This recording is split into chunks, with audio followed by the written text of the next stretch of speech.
Ang sabi dito sa verse 6, siya ay nagmadali at bumaba at tinanggap siyang may tuwa. Natuwa ito si Siqueo dahil ang ating Panginoon Kristo ay manunuluyan sa Kanya. At na makita nila ito ay naggulong-gulungan silang lahat. Yung mga tao na kasama. Sabi dito, maraming tao po sa verse 3. Dahil sa maraming tao.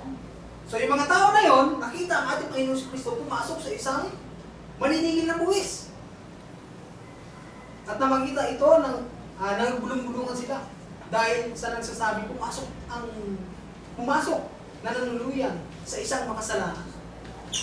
So, kung iunawain natin at intindihin, maniningil ka lang ng buwis. Masama ka na kaagad? Ano po?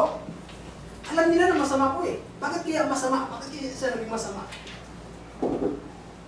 At si Siqueo ay nagtindig at sinabi sa Panginoon, narito Panginoon, ang kalahati ng aking pag-aari, ibibigay ko sa mga dukha. Ha? Yung kalahati daw ng kanyang kayamanan, ibibigay niya sa dukha. At kung sakali nakasingil ako ng may daya, ibig sabihin, sa paniningil niya ng buwis, mayroong daya. Kasi kung walang daya to, hindi niya sasabihin sa ating Panginoon Kristo to eh. Dahil, siyempre, bisita niya ang ating Panginoon Kristo na nahihiya pa rin siya na sabihin, Panginoon, nagdaya ako eh. Siyempre, kahit kung i-apply natin sa panahon natin ngayon, may bisita ka, na hindi basta-bastang tao, sasabihin mo na, nagdaya ako. Sabi niya, nagpasubalik pa siya. Kasi nahihiya pa siya sabihin eh. At kung sakalit kasingil ako ng may daya sa kanino mang tao, sasauli kong makaapat. So tunay nga na nagdaya siya dahil may isasauli siya. At may kondisyon pa, ikaapat. Ibig sabihin, sa panahon pa lang ng ating Panginoon Kristo, may corruption na nangyari. Na possible na mangyari hanggang sa kasalukuyan natin ngayon. Government po yan. Pero hindi po natin papasokin yan dahil mayroong rules and regulation na separation ng state and the church. Yan. Matthew 16:26. Mayaman po ito si Siqueo. Pero alam niyo po, ang mga bagay na ito, kahit nagkaano pa tayo kayaman, kahit gaano pa kadami pera natin. Ang sabi nga sa Matthew, kung kahit na makamtan mo ang buong mundo, kung mapapahamak naman ang iyong kaluluwa, wala rin. Sabi sa 16:26, sapagkat ano ang pakikinabangin ng tao, kung makamtan niya ang buong sanlibutan, at mawawalan siya ng kanyang buhay, o anong ibigin ng tao na katumbas ng kanyang buhay. Walang saysay yung tinatawag na yaman nito kung mapapahamak yung ating kaluluwa. Dahil mismong isa sa pinakamayaman na nagsabi sa banal na kasulatan na ang mga bagay na ito ay walang kabuluhan. Sinabi yan mismo ni Haring Solomon. Isa siya sa pinakamayaman noong panahon nila. Yung pag-aari niya, trilyon. Pero ang sabi niya, yung kayamanan na yan, walang kabuluhan yan. Ang sabi niya, walang kabuluhan ng mga walang kabuluhan. Sabi ng mga ngaral. Walang kabuluhan ng mga walang kabuluhan. Lahat walang kabuluhan. Kasi naranasan niya lahat. Maging maraming pag-aari, maraming alipin, maraming malaking bahay. Lahat naranasan niya, pero sinabi niya walang kabuluhan. Lahat yan walang kabuluhan. Eh ano yung may kabuluhan? Binasa ko po yung buong book of Ecclesiastes, yung mga ngaral. Lahat ng sinabi niya na patungkol sa mga bagay na nasa lupa, lahat yung walang kabuluhan.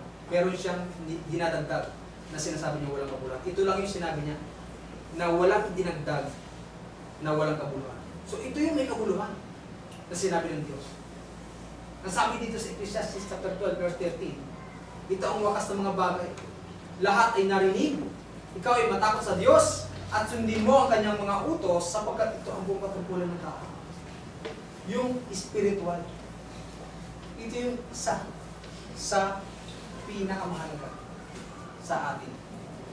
At yan ang talagang tunay na may kabuluhan dahil after life, after death, pagkatapos ng kamatayan, wala nang hindi mo na alam kung saan ka pupunta.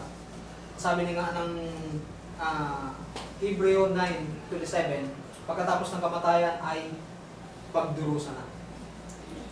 So wala nang doon, wala nang second chance doon. Pag tayo po'y namatay, hahatulan na, haharap na tayo sa ating Panginoong Hesus. Judgment na po yun.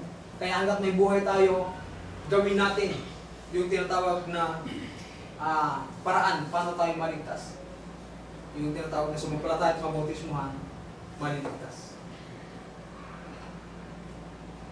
Dapat po hanggang dito lang yung paksa ko. Pero dahil patungkol na rin sa ating Panginoon Kristo ang ating paksa, January 9, malapit po yung, ano po yung naisip nyo sa January 9? Pesta ng itim na Nazareno. Gusto ko lang puntusan po itong bagay na ito para sa kalinawan din. Hindi po tayo naninira dahil dinidikit nila yung pangalan ng ating Panginoon Kristo dito sa ganitong bagay. Ano po? Muli, hindi tayo naninira. Ang gusto lang natin ay linawin natin kung ano yung talagang nangyari. Pesta ng itim na Nazareno. Matthew chapter 2, verse 23. Basahin po natin kung tunay yung tinatawag na itim na Nazareno. Matthew chapter 2, verse 22-23. Ang sabi po ay ganito. Nang siya'y dumating at tumahan sa isang bayang tinatawag na Nazaret upang maganap ang mga sinalita ng mga propeta na siya'y tatawaging Nazareno. Sana kung may Biblia po kayo po mismo makakita. Ang sabi diyan, siya'y tatawaging Nazareno. Walang word na itim. Ibig sabihin, kung dinagdagan mo yan, magkakaroon ka ng malaking problema. Dahil sinabi ng Revelation chapter 22, verse 18 to 19,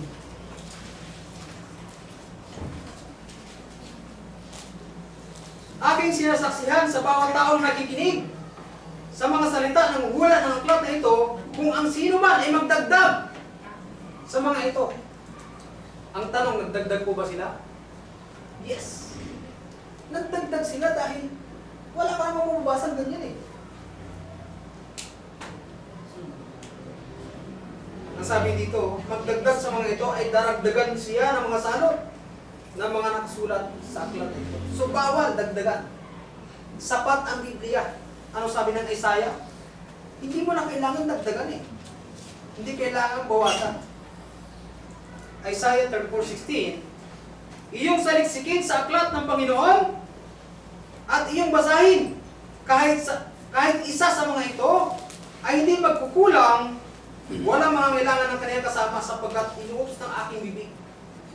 So sapat na ang Biblia para magkaroon tayo ng tinatawag na kaligtasan. So, kung dadagdag mo ito, hindi ka mabasa. Hindi pa ba sapat ito? Salita ito ng Diyos.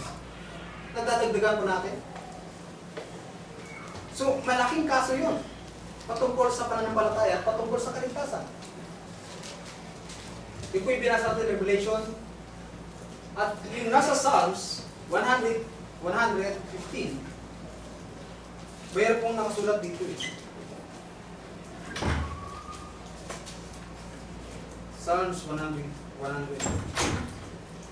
Sa Revelation muna. Ang sabi po ng Revelation patungkol sa ganitong gawain ay ganito po ay sinabi. 9:20. At ang nalabi sa mga tao na hindi napatay sa mga salot na ito ay hindi nagsipagsisi sa mga gawa ng kanilang mga kamay upang huwag sumamba sa mga demonyo at sa mga Diyos-Diyosan, ginto, pilak, tanso, at bato, at kahoy, na hindi nakakakita, hindi nakakarinig, hindi nangalalakad man. Ang sabi sa 115 verse 4, ganito yung sinabi, ang kanilang mga Diyos-Diyosan ay pilak at ginto, yari sa mga kamay ng mga tao. So ginawa ito. ng tao itong itim na nasa reno na ito.